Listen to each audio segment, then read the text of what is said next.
God is our refuge and strength, a very present help in trouble. Therefore will not we fear, though the earth be removed, and though the mountains be carried into the midst of the sea, though the waters thereof roar and be troubled, though the mountains shake with the swelling thereof. Selah. There is a river, the streams whereof shall make glad the city of God, the holy place of the tabernacles of the Most High. God is in the midst of her. She shall not be moved. God shall help her, and that right early. The heathen raged, the kingdoms were moved. He uttered his voice, the earth melted. The Lord of hosts is with us. The God of Jacob is our refuge. Selah. Come, behold the works of the Lord, what desolations he hath made in the earth. He maketh wars to cease unto the end of the earth. He breaketh the bow, and cutteth the spear in sunder. He burneth the chariot in the fire. Be still, and know that I am God. I will be exalted among the heathen. I will be exalted in the earth. The Lord of hosts is with us. The God of Jacob is our refuge. Selah. Psalm 46 is more than poetry. It is a declaration of spiritual stability in a world of instability. Written by the sons of Korah, this psalm centers on one truth.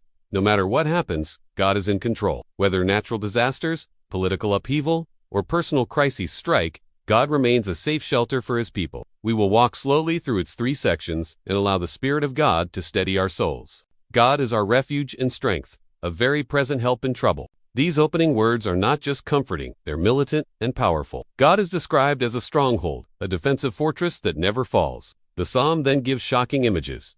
The earth gives way, mountains fall into the sea, and waters roar. This is cosmic-level chaos. But the writer insists, we will not fear. Why? Because God's protection transcends natural disasters. He is not shaken even when creation itself trembles. There is a river whose streams make glad the city of God. Suddenly, the tone shifts from earthquakes to a peaceful river. The imagery evokes Eden, Jerusalem, and the future New Jerusalem. The city of God, where God dwells, is filled with joy because of this river. Though Jerusalem had no literal river, the psalm speaks of God's sustaining presence as a spiritual stream. In John 7:38, Jesus calls himself the source of living water, the river that makes the soul glad. God is within her. She will not fall. This verse assures us that when God is in the midst of his people, they cannot be moved. While the nations rage and kingdoms fall, God simply lifts his voice and the earth melts. This language is both comforting and terrifying. It means that God alone holds absolute power, and his presence brings peace not because conflict disappears, but because he reigns over it.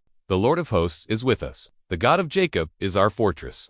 This refrain is repeated twice in Psalm 46.